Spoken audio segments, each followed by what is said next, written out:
Welcome back to Mudwalkers. My name is Chris. If you're new to the channel, go ahead and hit that subscribe button. If you're on Vimeo, hit the follow button. If you're on Rumble, hit the Rumble button. All the things. Check out my social media links in the description down below, as well as my Patreon link in the description down below. Let's get into the video now. We've previously looked at an article from Desiring God Ministries called this. I think it's something like The Rebellion of Nudity and the Meaning of Clothing. Did I get it right? Today we're going to be looking at another article by a different man.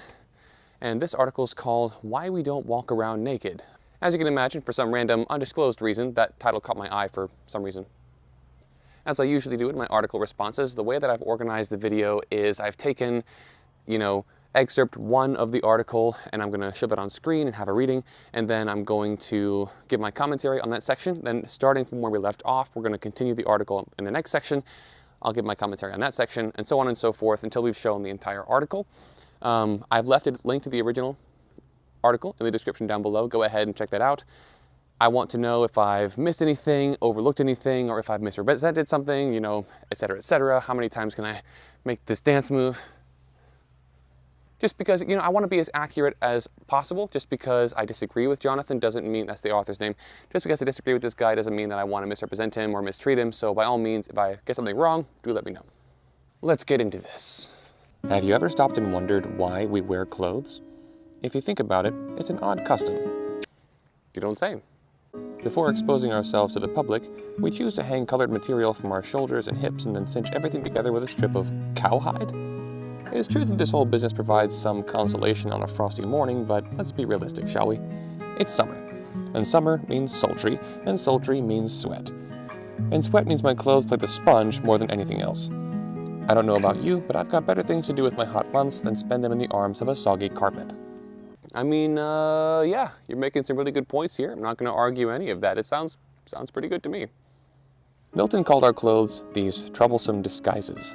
Far better for him was that first naked glory that Adam and Eve enjoyed, that verse of a moment when our parents were unclothed and unabashed. But living as we do on the far side of the bitten fruit, east of Eden, our tenderer parts find themselves squirreled away under cotton and denim. And we're left to wonder, is this the way it's supposed to be? That, detective, is the right question. Yes, I believe that is the right question. If Adam and Eve were created that way, doesn't that maybe indicating that's how humans are supposed to live? It's a good question. It's a good question. Wouldn't it be better to cast off these duds and trot around in the buff? Adam and Eve did it. Why can't we? To answer this question, we need to ask another. What does nakedness represent? Some might say it represents innocence and unvarnished simplicity, beauty distilled to its pure form. Botticelli's Birth of Venus comes to mind here.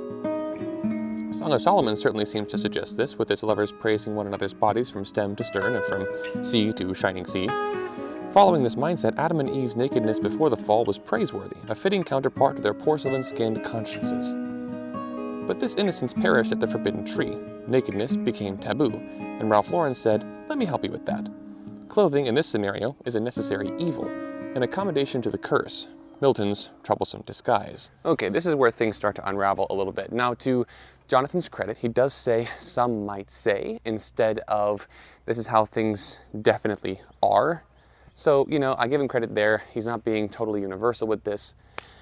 But then he talks about innocence, and this is always a confusing one for me because this innocence thing that people say that Adam and Eve lost and that we no longer have access to as their descendants is never mentioned in Genesis chapter 2 or 3 or 1 or 4 or 37.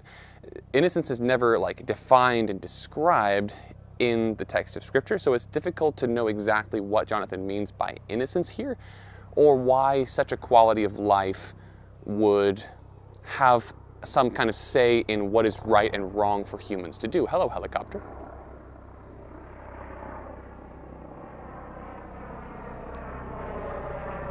Ja komi u. Ohua meyele pohiloki. Anyway, the whole concept of innocence is interesting to me because murder wasn't okay before the fall and then became wrong after the fall because we lost our innocence. Adultery wasn't okay before the fall, then became wrong after the fall because we lost our innocence. So I don't see why this would be the only rule that changes with or without innocence when nothing else seems to have changed. It's confusing to me, and it doesn't mean that there isn't an answer, but it means I haven't heard one given to any level of depth or detail that helps me understand what people are talking about here. So by all means, if you disagree with me, let me know in the comment section and see if we can set up a time and date and stuff for you to kind of help explain this to me, because I confess this is one argument that the other side makes that I'm not sure I really understand. I'm not sure I comprehend that argument, so I'm not even sure that I'm arguing against it properly. But as far as I can tell, it doesn't even really make sense. But do let me know in the comments, and maybe we can get this nailed down at some point. But what if there's more? What if clothing isn't merely a concession?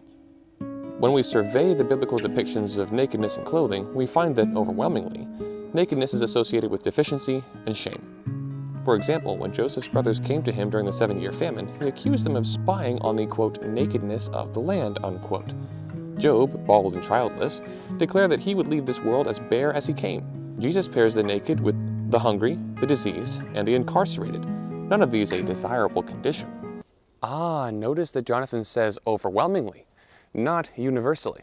That's because there are several passages in Scripture that depict nudity in less than shameful terms. Of course, we have the time when King Shaul, laid down naked in Shemuel's presence, in Samuel's presence, when David ran from Saul to go take shelter with Samuel. Saul eventually showed up, and he was overcome by the Spirit of the Lord, and he lay down all night naked in Samuel's presence and prophesied. And then as a result of his actions, the people of Israel actually start to wonder, wow, maybe this guy's a prophet now. What's going on here? So it's treated as kind of the opposite of shameful in that passage. Then we have one of my favorite examples, which is Jesus' baptism. Jewish baptisms were performed in the nude, and they still are, by the way, to this very day. Mikvah is done in the nude. So Jesus has his baptism, and again, that seems like a really positive story, not a shameful one. And then you have the baptisms elsewhere in the New Testament, where we know those baptisms were also done in the nude, because it's just what the culture was. It's how they did those sorts of things. That's how they even continued to do that in the early church for the first several centuries of Christianity. Baptisms were done in the nude. So the idea that nudity was always associated with shame, rather, in the Bible, just doesn't hold water, because it's not a universal thing. And again, to Jonathan's credit, he did not say universally. He said, what was the word, generally or something? I think so. I think he got that one basically right. But we also have to ask, is morality the only possible reason why nakedness could have been shameful in the ancient world? And when you look at it historically, anthropologically, etc., what you find is that morality is far from the only reason. In fact, that's a reason that tended not to come up around clothing in the ancient Near East. What emerges when you do that kind of study is you find out that nakedness was more closely associated with poverty than it was with shame, and that poverty was the deepest aspect of nakedness that was so shameful. We also have to remember, for us Westerners, it's difficult for us to really wrap our heads around what the Old Testament even means by the word shame. If you've ever seen like samurai movies or anime or things like that, then you have some sense of, or even Avatar: The Last Airbender, you have some sense of, honor. And like when we say in America, or in, the Anglosphere in general, when we say, oh, I'm so honored, what we mean is, oh, I like this so much, and I feel like I don't quite deserve it, but thank you. That's not at all what honor meant in the ancient world, and that's not at all what dishonor meant. We have to remember that when the Old Testament uses the word shame, it doesn't mean embarrassment. It doesn't even mean that you feel, bad, or that you feel like hiding something. What it means is dishonor, in a very deep, powerful sense of the word. So why would poverty be associated with dishonor? Why would that be a dishonorable state in which to find yourself? Well, the ancient Near East was a tribal world. You had yourself, you had your immediate family, you had your extended family, which was your clan, and you had a tribe which was made up of clans. So you had immediate families that would all go back to a certain progenitor, living progenitor, like a great-grandfather sort of figure. So I have 3 brothers. A clan would then be me and my wife and our kids, and my 3 brothers and their wives and all their kids. That would be our clan, and we'd all answer to my father, the patriarch of the clan. And actually, it's really cool. My dad actually does refer to himself as the patriarch, and we refer to ourselves as a clan. That kind of all happened organically, and I love that so much. But anyway, then you have clans that end up making the cells in a larger group that becomes a tribe. So families are made of individuals, clans are made of families, and tribes are built up from clans. And nations are built up of tribes. So the people of Israel are a nation of tribes. The tribes are conglomerations of clans. You get what I mean. So in a tribal culture, before the modern systems of welfare and protection, where do you imagine that someone's charitable donations would come from? They didn't come from charities. They didn't come from the nation. They came from your tribe. So now imagine you are a poor, poor man. You have slowly lost all your crops, your land, all your animals. You've lost all your tools and possessions. And now, finally, the last thing you wanted to give up was your clothes. And now you and your family are walking down the street, buck naked, looking for work and for bread. And when this foreign tribe sees you walking through their territory, what are they going to think? They're going to think, wow, this guy and his family, why won't their tribe help them? Why won't their clan help them? What did this guy do? What is wrong with this person that he is experiencing this level of poverty? Why won't his family help him? Why won't his gods help him? So poverty was seen as dishonorable because people assumed that there was something wrong with you that caused everyone and everything around you to reject you. And so you were kind of untouchable. Like no one really wanted to associate with you if you were that poor, because it was assumed that the gods and everyone you knew and loved hated you. And it was assumed that there was probably a decent reason for that. And even if there wasn't, you didn't want to get on their bad side if there was that many people. So you didn't want to touch that dishonor. It just generally seen as a bad idea in the ancient Near East. So are we starting to see that there might be some other reason besides just morality that could possibly explain why nakedness was associated with deficiency and dishonor in the Old Testament, besides just morality? So I mentioned that the clothes were the last thing you wanted to get rid of. Number one, your clothes were expensive and they were protective, but they were also good bartering tools. They were good trade items, because owning clothes in the ancient world was a lot more like owning a car. You didn't have a whole lot of them. Most families just had, one. Most people just had one. If you had a tunic, which was basically a shirt and skirt combo that was one single garment, it was a short-skirted, full-body kilt for men and women. So if you had your tunic, that would be probably at least several $100s in modern money. If you wanted to get a decent one, probably closer to $1,000. If you wanted a really nice one, it'd be upwards from there. And the reason for that is because absolutely everything was handmade. The way you got fabric was you would take a plant, right? Here's a piece that fell off. You would take a plant, right? And then you would process that plant however you had to get the fibers from it. And then you would take those fibers and painstakingly separate them. And it could take you hours or even days to get those fibers. And then after that, you have to actually, weave them into thread. And you have to take the threads and put them on the loom, also made by hand at home. And then you had to painstakingly weave the threads into one another and make the panels of fabric. And you had to, make all the sleeves and everything. And it took forever to make. It was very labor intensive from beginning to end. So yeah, buying a piece of clothing was more like buying a car in the ancient world. And you did not want to damage that thing or get rid of it if at all possible. And every time that the Bible gives the actual reason for clothe the naked, by the way, clothe the naked usually appears next to feed the hungry, which again shows that this was an issue of poverty, not morality. But also, every time the Bible gives a reason to clothe the naked, it's always protective. In Exodus chapter 22, Yahweh is giving a rule about the court system in Israel. And he says that it will be illegal to take someone's final piece of clothing as collateral, because it would be immoral of him to walk. No, that's not what it says. It doesn't say it would be immoral. It says he's going to be cold. That's the reason. You shouldn't take his last bit of clothing from him, because what else will he sleep in? In other words, he's going to be cold. You can't just take his clothes from him. How is he going to replace it, first of all, if he's poor?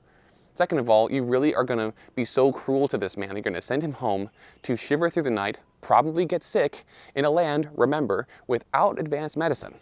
So if you get sick in the winter, that's really bad news for you. People died in the winter, okay? The winter wasn't some fun winter wonderland with snow and you went skiing. No, the winter was a time of fear and famine and disease and death. People didn't want the winter to last long. They were longing for spring when they could actually, eat without rationing their food. So the winter was a scary time. He says, don't take your neighbor's final garment as collateral because he will be cold. Then in Job is vindicating himself to his friends, and one of the things that he says is, I have clothed the naked. Find me a poor person of my town that has not been warmed with the fleece of my sheep. The reason Job gives is not to associate these people with ruffians or thugs or prostitutes. It's to associate them with the poor, which is exactly what they were. Job knew how that worked. So instead of this being the reason, oh no, I just, please don't look. I don't like this. It was actually more like this.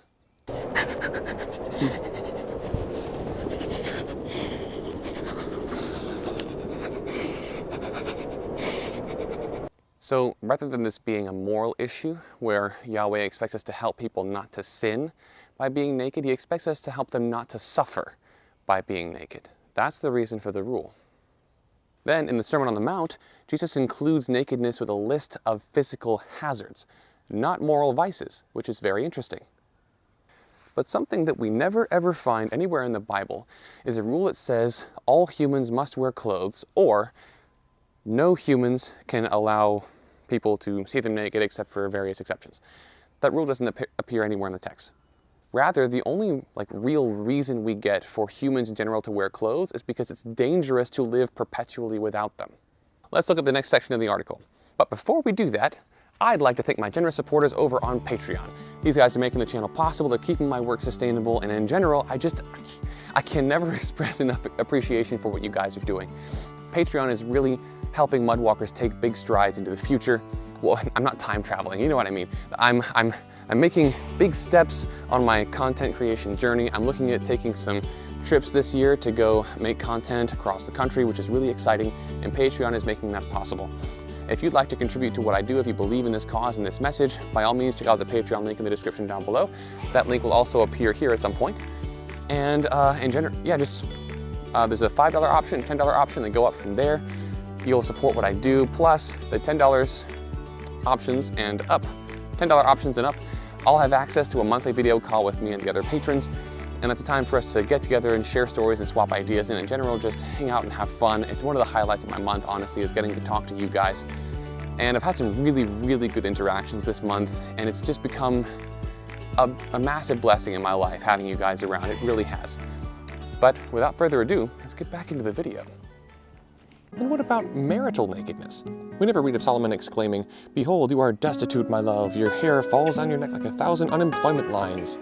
Does nakedness shake off all shameful connotations at the altar? Yes and no.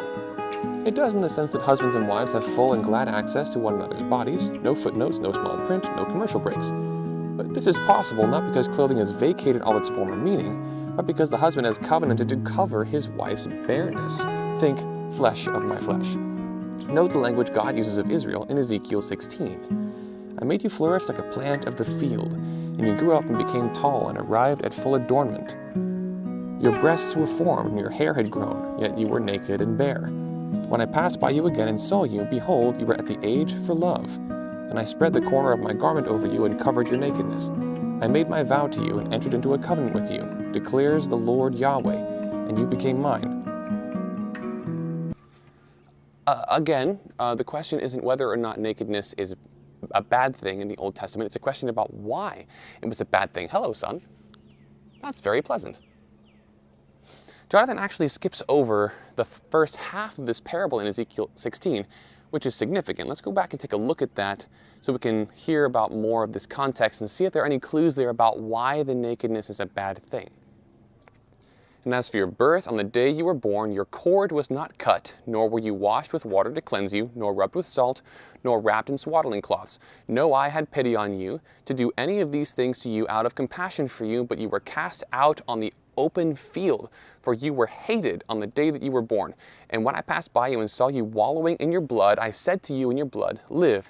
I made you flourish like a plant of the field, and you grew up and became tall and arrived at full adornment. Your breasts were formed, your hair had grown, yet you were naked and bare, etc., etc. That's back to where he was. So the day you were born, your cord was not cut, you were not washed, you weren't rubbed down, and you weren't wrapped in swaddling cloths.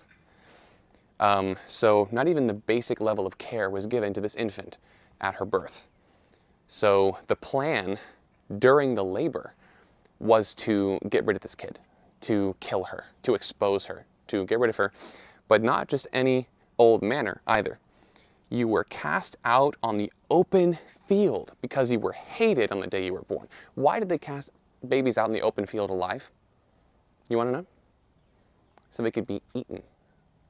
They put this baby out in the field for the wolves to come and eat. Yahweh didn't happen on some girl in the street and say, "You whore, put some clothes on." No, he came upon a baby left out in the middle of a meadow to die in the fangs of wild animals.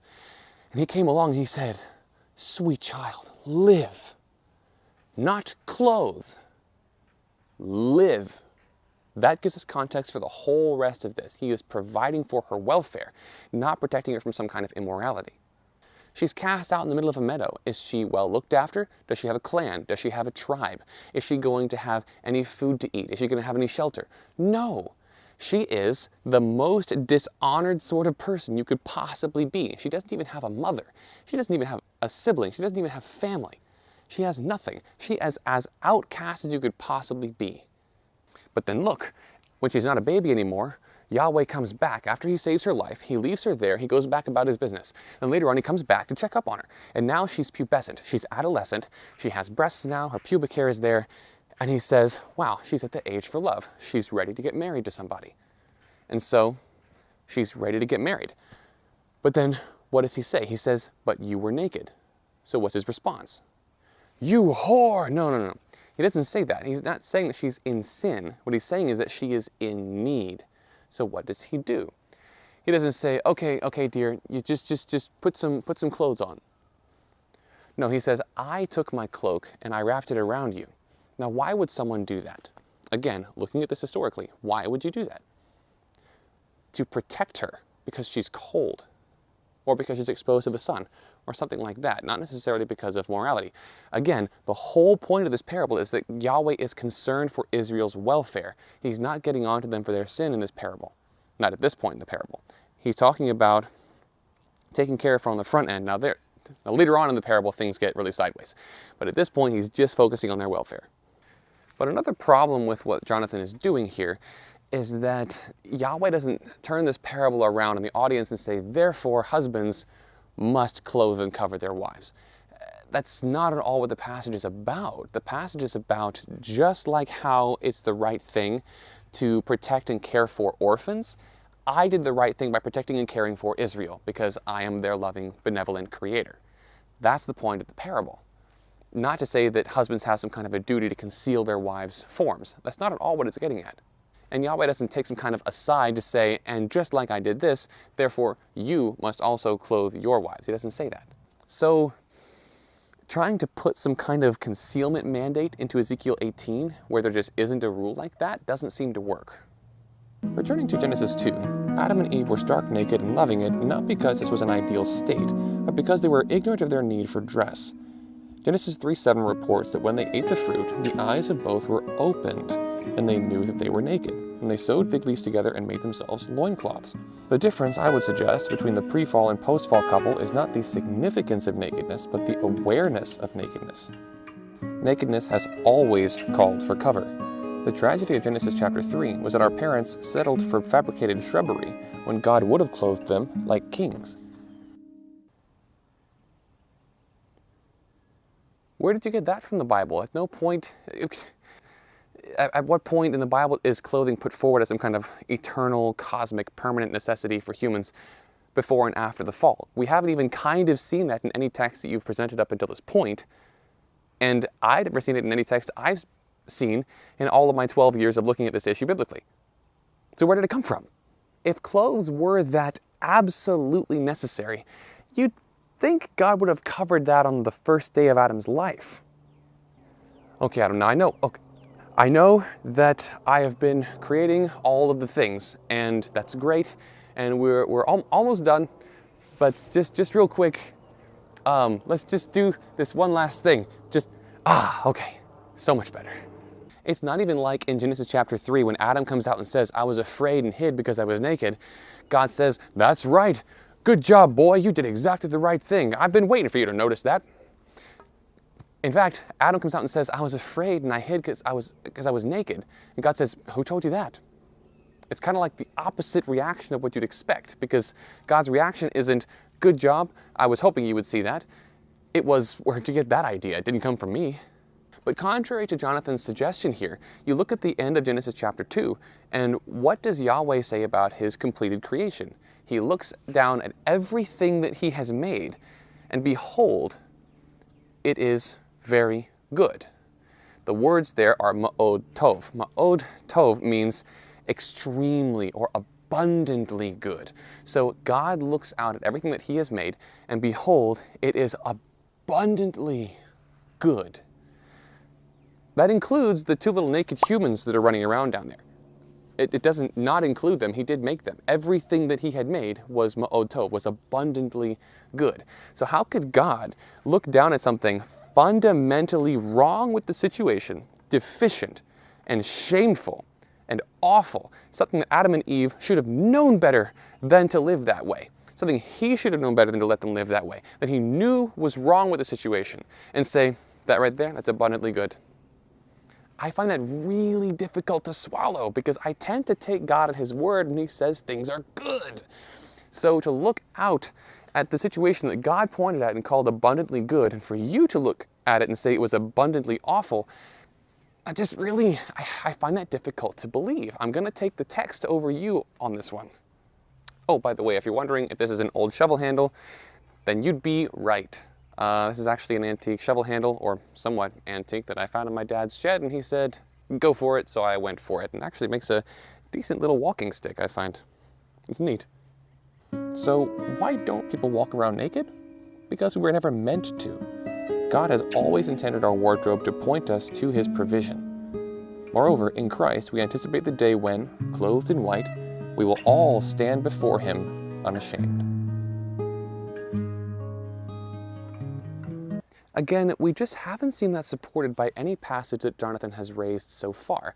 And I would add that there doesn't even exist a passage that he could cite to support what he said in the article. But let's look at Revelation chapter 7 real quick. First of all, it's Revelation, so trying to literalize everything in the book of Revelation would be hilarious at best and disturbing at worst. Now, to be clear, I don't know that Jonathan is really trying to literalize everything in the book of Revelation, but my point is, you can't just pull one image out of the book of Revelation and say, this is 100% literal, when so much of the rest of the book is obviously symbolic. Let's look at some examples here. So, why literalize the exact outfit of the righteous dead and not literalize the crazy woman-faced, lion-maned, scorpion-tail-swinging locusts? Why not the 4 creatures? Why not the 7 actual bowls being poured out on the planet Earth from space? Why not an actual bloody lamb waddling around the divine throne room? Why not an actual city shaped like a 1,200-mile cube being lowered down onto the Earth? What about a giant 7-headed red monster that throws actual stars out of the galaxy and slams them onto the surface of the Earth?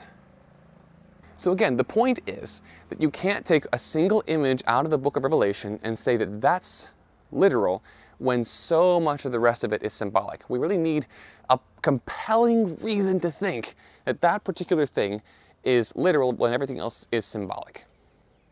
Now, if the clothes are symbolic, what do they represent? So the white obviously is purity. That's an obvious one. But why would clothing be symbolic of something and not actually be literal? Because again, we're looking at clothing as a matter of provision. God is providing for the dead. They're not coming in looking like the poor slaves of the first century. No, they're coming in looking like regular middle-class citizens of an empire. They are not coming in looking destitute. They're looking well taken care of, well looked after. They don't look dishonorable or destitute, in other words. But I actually had a really cool conversation with someone recently about what we will or will not be wearing in heaven. You can see my full discussion of that here. But in general, what I say about it is that the Bible doesn't actually give us a literal representation of what we will wear on the new earth. When God, creates all things, we have the great resurrection of the dead, God judges the living and the dead in the final judgment, and he gives us the new heavens and the new earth where we will live forever. So we don't have a literal representation of it, but we do have this clear idea that we're basically going back to a renewed Eden. And what did Adam and Eve wear in the original Eden? Well, they didn't wear anything, they were naked. So my question to this Christian brother was, why would we wear anything? Okay, there won't be any sin, so no one will lust after us or injure us. The environment will be perfect. The environment won't hurt us anymore, not the sun or the trees or the ground, not the thorns, not insects. None of that will be an issue anymore. And we won't need some kind of symbolic ritual garment to remind us of our coming redemption, because the redemption is here. We're literally looking him in the face. We'll be standing in the presence of God. The Messiah himself, Yeshua, Jesus, will be walking among his people. We won't need symbols or representations. We will have the actual person. It's like wearing a purity ring while you're still married. Well, the purity ring represents the fact that you're waiting for that spouse. But I couldn't tell you where my purity ring is. I got rid of it years ago. You want to know why? Because I'm married! So, we have looked at the entire article now. I left a link to it in the description down below. Like I said, by all means, go read the whole article yourself. I think Jonathan means well. I think he's shooting for the truth here. I think he missed in this case, but I think he means well. So by all means, go give the article some love, check it out. Let me know if I missed anything, if I got something wrong, or if I overlooked something, or if I misrepresented him somehow. I would love to know those things so I can correct that, maybe even in a future video. If I misrepresent him badly enough, I will have to make a new video to cover that. But yeah, that's the article. Just because I disagree with Jonathan doesn't mean that I hate him or that I want to misrepresent him or mistreat him. Of course, I wish him the best, and I want to represent him as accurately as possible. But if I miss something, again, let me know. So to summarize this article, I would say it seems like Jonathan has this inner intuition that he's uncomfortable with the idea of being naked at all ever. And he's going to scripture trying to find some justification, some way to justify this feeling. I would say to justify his gymnophobia, because without a clear mandate from scripture, I fail to see what the problem is. He seems deeply uncomfortable with the idea of nakedness, so then he seems to assume that God is equally uncomfortable with the idea, even though, again, we don't really have an indication of that. To close out, I just want to put a little bug in your ear, a little something I like to call the big question. The big question is this: if social nakedness is really so egregiously immoral and so deeply harmful to the species, then how come the Bible never mentions that? There's never a rule that says everyone has to wear clothes or do not be naked. That's never made into a rule. You would think that since it's considered a sexual problem by a lot of textiles, that this would at least be like a footnote under the 7th commandment, maybe. Don't commit adultery, and by the way, that also includes not letting anyone else see your genitals. And it's not like this rule would have been terribly complicated. I mean, the slaves of ancient Israel were expected to listen to readings of the Torah regularly and comprehend them. It's written in fairly plain language. So the rule could look like this: never ever let anyone of the opposite sex see you naked, except for 3 exceptions. Unless you're having a private sexual experience with your spouse, or you're having some necessary hygienic or medical intervention. Those would be the 3 exceptions. And it seems like that could be a short paragraph you stick in the middle of Leviticus somewhere without gumming the flow up too much or something. It's a pretty reasonable rule to put in there if it's actually a moral duty for mankind, but the fact that it doesn't appear anywhere, not in Genesis, not in the Torah or the history books or the poetry or wisdom literature or in the prophets, it's not in the Gospels or in the book of Acts, it's not anywhere in the epistles or in the book of Revelation. It never shows up. This rule never appears in Scripture, despite the fact that Israel lived in Egypt, where there were a lot of naked people in public. They lived next to Syria and Assyria and Babylon. They lived next to the Hittites and all these cultures where there was a lot of public nudity. Then you have the New Testament, where the Christians are literally living in the Roman Empire with Greco-Roman culture, which we know had a lot of public nudity in it. And so you would think at some point God would see fit to tell them, by the way, even though the pagans all across biblical history, everywhere around you, have been naked up until this point, make sure you don't do that. He never brings it up. So it's almost like either being naked is okay, or it's such a non-issue that he didn't bother to talk about it. But I fail to see why, if this is so important to God, why he would never actually mention that. So, if this is not condemned in Scripture, then what we have here is a Romans 14 issue, which means I'll live according to my conscience, you live according to your conscience, we'll coexist and just not, make a big deal about it. But we're also not gonna, lead each other to stumble. Check out my video on Romans chapter 14 right here, where I go over the proper interpretation of Romans 14. Stumbling might not mean what you think it means, but we'll get into that in that video, not in this one. Goodbye.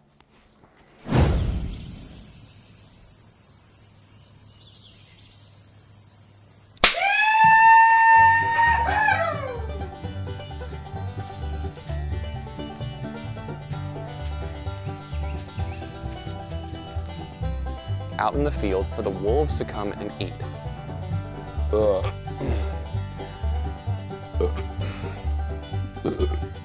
Every video, every single time. Okay.